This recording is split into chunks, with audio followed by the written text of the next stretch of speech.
Hey y'all, it's Wendy Johnson, and I am here at First Baptist Red Oak with artist Lance Brown. And I'm not even going to say anything else because I want him to tell his story. It's very cool, y'all.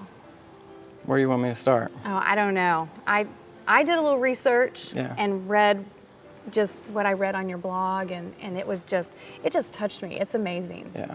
Tell people what you do and why you do it. You know, I just start at the beginning. As a kid, I had the ability to draw anything and was always really good at it. My mom was an awesome artist, and I just remember looking through some of her drawings and saying, man, I want to draw like that. And so I think she really nurtured that in me, and that's where I get that talent. But you know, as a elementary kid, I was selling my artwork in the hallways at school. I love that. And just always a little entrepreneur, I guess. There you go. And so when it came time to choose a college, I went to the Art Institute of Dallas. There I learned computer graphics, and so I started a career in graphic design. And up to that point, I'd never really painted. And so I first job was at Dr. Pepper, and worked there for a couple of years. And along the way, I noticed that I was getting in this rut of going to work, and then coming home and watching TV, and I felt like I was wasting my talent. And so I decided I need to do something creative, you know, just find a creative outlet. And that's when I just decided to try painting. And I'd never really worked a whole lot with color because I'm also colorblind. And so it's a very unique thing for an artist to be colorblind. That is. That was one of the things that caught my eye. And so I have what's called color vision deficiency. And so basically I don't see the colors the way you do. And blues look purple sometimes, grays look pink, or vice versa. Reds, greens, and browns always, you know, get mixed up.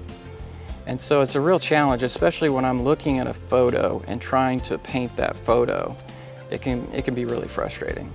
And so anyway, I just decided I'm gonna go grab some paints and, you know, try it. And so I couldn't figure out what to do, you know, once I got the paints. And so I ended up just looking at photos or images, paintings of the old masters that I like Vincent van Gogh. Okay. And so I tried to paint his paintings. And so found out pretty quick that I was good at it. And before long, I was doing paintings that people were asking for. You know, I had a nice little side business, freelance paintings. And they were few and far between. You know, there's a reason they call them starving artists. Yeah. You know, it's really hard to find clientele on a consistent basis. Yeah.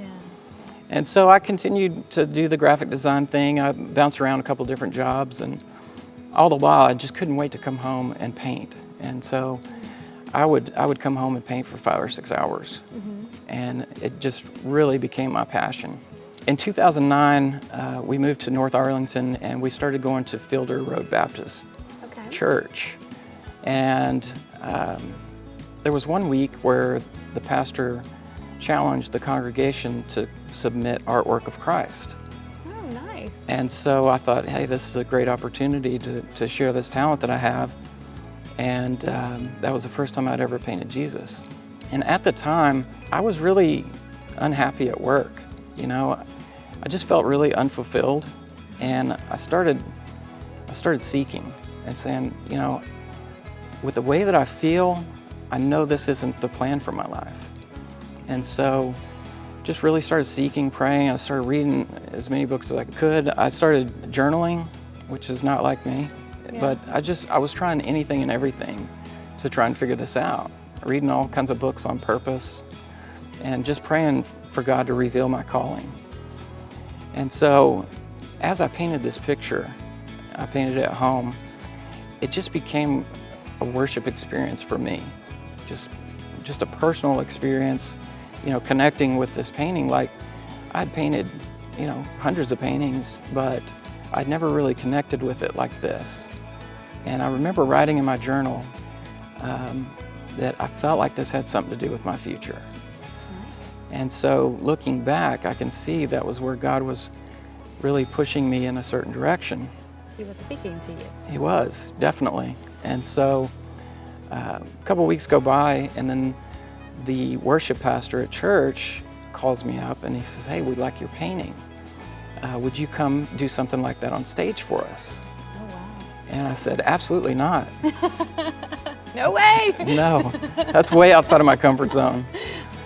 And so, you know, I took some time and I thought about it, prayed about it, talked to some folks, and I decided, you know, this is a good opportunity. No matter how I feel, how nervous I am, you know, this is a good opportunity for God to use me and possibly bless others. And so I decided to do it. And, you know, that decision changed my life, literally, because, you know, I got out there and it was such a personal experience for me, again, unlike anything I'd ever experienced. It really touched something in my heart. And I immediately said, I want to do that again. And so I started creating more paintings of Jesus, more religious artwork, and I started a website called Painted Christ. And, you know, I started to introduce myself to churches, and nothing happened, really. And I got laid off from my job in the corporate world, and I thought, you know, I'm going to go for this ministry full time. And, you know, I gave it my best shot, but nothing happened. Right? And so the time wasn't right. You know, I was really discouraged by that. But I kept this ministry on the side. And every time I had an opportunity, I remember turning to my wife at one point. I was painting at a church, and I turned to her and I said, I wish I could do this all the time. And, you know, it really moved me, and in a way that I never experienced. And so when I had the chance to experience that, it just, you know, it was unlike anything. And so a couple more years go by, and in 2013 my house flooded, and it was actually my fault. I hung this cabinet above our toilet, and one day while we were at work, the cabinet fell off the wall. Oh, no. And it smashed the toilet, and the water ran all day. So I'm just glad I wasn't on the toilet when that happened, right? You know. That would have been bad. Worse. Yeah. So we get my family and I go to this hotel, and we're in this hotel for a couple months, and the contractors are fixing the house. And it was one day before we were supposed to move back, and I get a call from my contractor, and he says, "Hey, Lance, I'm so sorry. We caught your house on fire." And I'm like, "Oh, great." First it floods, and then it catches on fire. Yeah. Oh my goodness. And so, you know, that got us another 3 months in the hotel. Okay, I have to ask the question though, because everybody's going to want to know, how did they catch the house on fire? Well, they were painting with a flammable lacquer, and they didn't ventilate well. And so all those fumes built up, and they caught fire on the pilot light of the water heater that was in the next room through a vent. Oh my goodness. And so there was what's called a flash fire. Yeah. And anyway, so during this time, I just felt really discouraged. I was at a job where there was no compassion for what was going on in my personal life. It was like, you need to be here 8 to 5. I don't care what's going on. And so, you know, just that combined with everything else, I became depressed. And I really, you know, I didn't want to go on. And so I decided, you know, this ministry, I don't have room for it in my life anymore. And so I decided to take my website off the internet. And, you know, I remember telling myself, if I never paint again, I'm okay with that. It was just a really ugly place. And it just wasn't myself anymore. And so, you know, months go by, we get back into our house, and I get a call from one of the largest churches in Dallas, Watermark Church. Okay. And so they invited me to come out and paint for them, and just that totally re-inspired me. And it reminded me why I did this in the first place.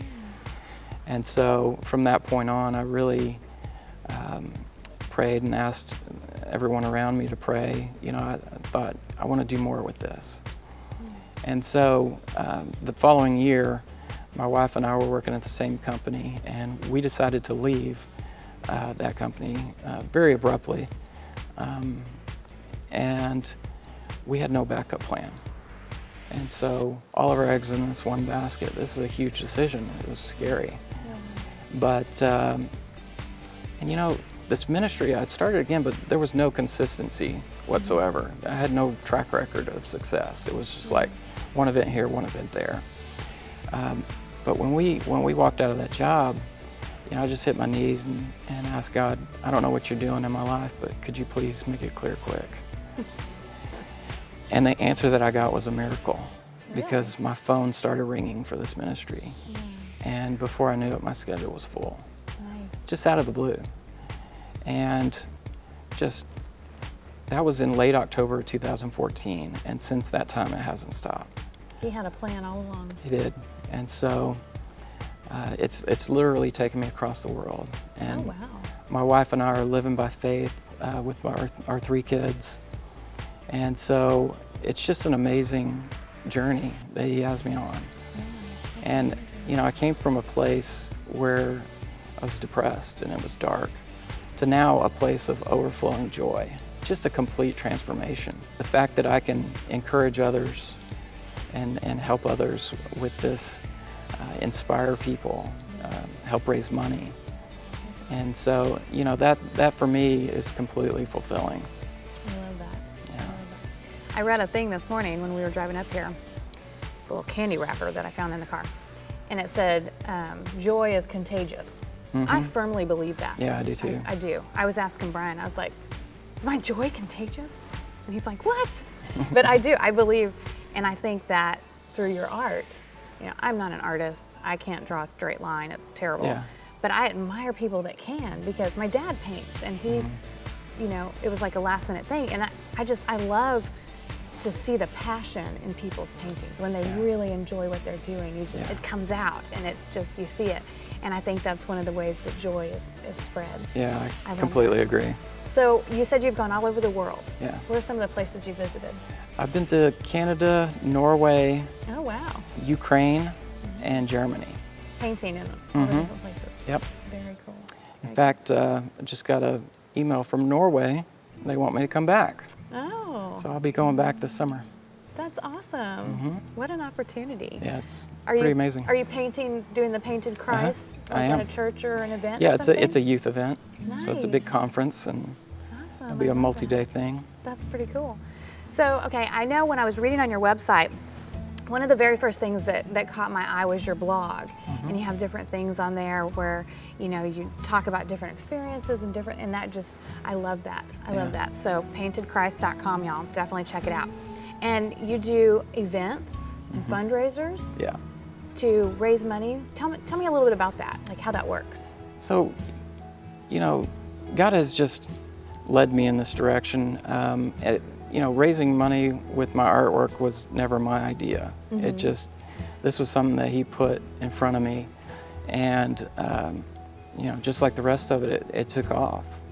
And so I go to nonprofit events, galas, fundraisers, and I perform. So I provide that live entertainment, and then they auction my artwork immediately after. And it's been really successful. Over the past 5 years, I've raised over $500,000 for nonprofits, charities, private schools, you name it. Yeah. And so, you know, just another thing that's really fulfilling, to be able to give back. Yeah. And I think you could relate with that too. You know, using the gift that God gave me That's right.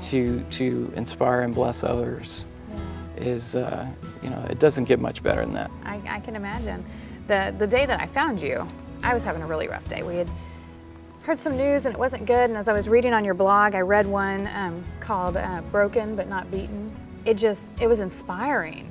And as I read, and then I read about you being colorblind, and I'm like, how in the world does he paint when he can't see the colors? You know, but it was really, I started thinking, and I was like, you know, God sees the colors though. So He, you know, it was very inspiring to me. It was really cool. And so I told Brian, I was like, we gotta tell this story. Yeah. Because it's a story that when other people hear it, they could be inspired too. Yeah. I think that's part of what we do, is telling people stories, because we want people to be inspired. Absolutely. Yeah. I think the message there is, you know, no matter what your disability is, God can still use you. That's right. That's right. And so don't let your disability be a hindrance. You know, use it. Absolutely. And I remember one day, you know, God just spoke to me and said, paint what you see. You know, Yeah. you're unique. Paint what you see. Don't try to be something else. Yeah. And because for the longest time, I've tried to see the colors in a certain way. You know, I'm trying to force myself to see it a certain way. And he just say, you know, paint what you see. Yeah. And for me, that was really freeing. You know, we always hear there's colors in heaven beyond what we see. Yeah. So I sometimes wonder, you know, are the colors like the way that I might see blue? Is that the way God sees it? Or is Yeah. it a totally different color that we don't even know? You know? I'm sure it I mean, is. I happen to believe so too. I do too. So maybe the colors that you see are more in tune with what God sees. I mean, you never know. right? Yeah, never know. So how did you, I have to ask, how did you find out that you were you born colorblind? Yeah. How'd you Yeah. find out? Well, I guess when the teacher said to color something blue and I was coloring it purple, maybe that was a key. Yeah? I don't know. I don't remember. You don't remember? No. Just something that, but you didn't let it hold you back. No, not at all. You know, a lot of people laugh at it, but you know, well, my kids, their favorite game is, "Hey, Dad, what color is this?" Oh, okay. You know? Yeah. You know, that's their favorite game. Yeah. And so, you know, it is kind of funny sometimes where, you know, I'm not allowed to dress myself, you know, okay? My wife says, "Oh, honey, you can't go out like that." Bless your heart, you know? And so, you know, that might it not is. just be a colorblind thing. It is That kinda might just funny. be a wife taking care of her husband. Yeah, you know? yeah, that's it. I get that, you know. I don't know. I'm a boy mom, so Yeah. some days you're just like, hey, they got clothes It's on. easy. Yeah, yeah, You know? exactly. I get it. I get it. Well, your story is truly inspiring. I'm so glad that you shared it with us, and I can't wait Yeah. to see you paint. Yeah, I just appreciate think it. That's awesome. This Yeah. is one you did here. Tell us about this one that you did here. So we're at my hometown, Red Oak, Texas. This is a painting that I did for them on Easter Sunday of 2016. And so I had the chance to come back here to my hometown. A lot of people that I knew were in the audience that day, and I was able to speak and share my story, and just a really special time to be able to come back to my hometown and share what God's done in my life. Absolutely, absolutely. And now this one hangs here. It does, yeah. It's yeah. quite amazing. It's always I great love it. to go places and see my art hanging, Yes. you know? I can And I have imagine. people that text me pictures. Hey, I'm over here and I saw your painting, and Yeah. you know, to it's follow really around. really neat to see. That's cool. Well, thank you so much for sharing with us today. Yeah, absolutely. Appreciate the paint. opportunity. Oh, absolutely. Absolutely. It's an opportunity for us. Yeah, So, are you ready to paint? definitely, always. Well, there you have it, folks. So, check it out, paintedchrist.com. Is that the easiest way to get a hold of you? Absolutely. Yeah. Yeah, Look him up, Lance Brown. And you have a Facebook, right? I do. Yeah, it's at Painted Christ. So check that out. Make sure you follow along, see. And I'm going to encourage you, go read his blog, because it's definitely worth your time. So on your next drive across Texas, as you're driving around and you come across a painted Christ picture, make sure you take a snapshot, send it to him. It's definitely worth your time. Bye, y'all.